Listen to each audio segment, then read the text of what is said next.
El día de hoy voy a estar probando algunos pinceles relacionados con el tema de hacer paisajes. Más adelante pienso hacer más videos sobre este tema, pero con diferentes pinceles que sean para otras cosas, como pueden ser acuarelas, para óleo, etcétera. Estos son los pinceles que voy a estar usando el día de hoy, los que voy a estar probando. Primero aclarar que no soy nada bueno haciendo paisajes, de hecho nunca hago paisajes. Se puede decir que es una de mis primeras veces haciendo paisajes, así que no me tengan mucho en cuenta. Simplemente voy a probar los pinceles y voy a dar mi opinión de cómo me parecieron al final. Este es el proceso del dibujo. Simplemente utilicé los pinceles que venían y pues uno sencillo sólido y también la herramienta de degradado para hacer el cielo, pero en lo general simplemente utilicé los pinceles que mostré al comienzo. Fue una experiencia algo rara porque nunca suelo hacer paisajes y no sé por qué siempre me gusta hacer algo que nunca hago en videos, pero fue una experiencia buena porque siempre es bueno salirse de su zona de confort. Inicialmente pensé que el pasto era lo que mejor iba a quedar, pero no me terminó convenciendo cómo quedó. Creo que me faltó más experiencia en ese tema,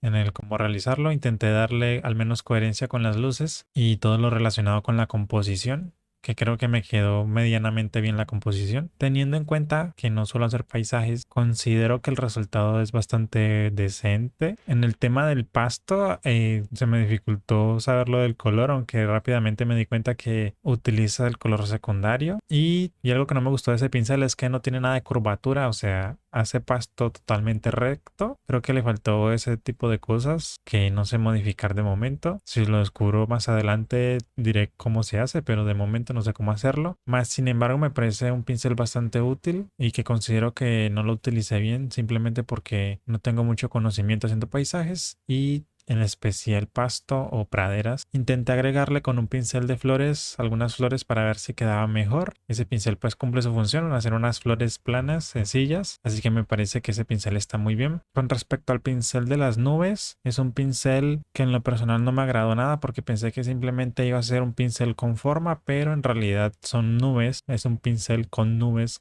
Tú le das clic y ya hace las nubes. En lo personal no me gustan ese tipo de pinceles porque no te permiten generar nubes con las formas o tamaños que tú quieres. Así que es un pincel que posiblemente no vuelvo a utilizar, pero si uno está haciendo algún tipo de paisaje rápido puede servir. Aunque yo soy más partidario de dibujar o pintar tus propias cosas o al menos darles tus propias texturas o formas. No sé si me explico. Pero el pincel es una imagen básicamente a la que le puedes cambiar el tamaño y ya está. Y los colores, obviamente. En cuanto al pincel de las hojas, me gustó bastante. Así que me gustó bastante cómo se nota. Hasta lo utilicé para hacer algunos efectos en primer plano de hojas volando. Siento que se puede usar tanto como para árboles como para hacer arbustos. Así que ese pincel para mí pasa la prueba. Y en resumen, aquí les dejo una puntuación de lo que dejo en los pinceles como tipo resumen. Espero les sirva. Espero que si les gustó algún pincel lo descarguen. No tomen en cuenta mucho el dibujo que hice para descargar los pinceles porque como ya dije antes un millón de veces, no soy bueno haciendo paisajes, pero al menos lo intenté. No soy de hacer videos largos, así que espero les guste. Espero se suscriban, le den me gusta, dejen un comentario con sugerencias o qué tipo de pinceles les gustaría que traiga al canal y nos vemos en la próxima. Adiós.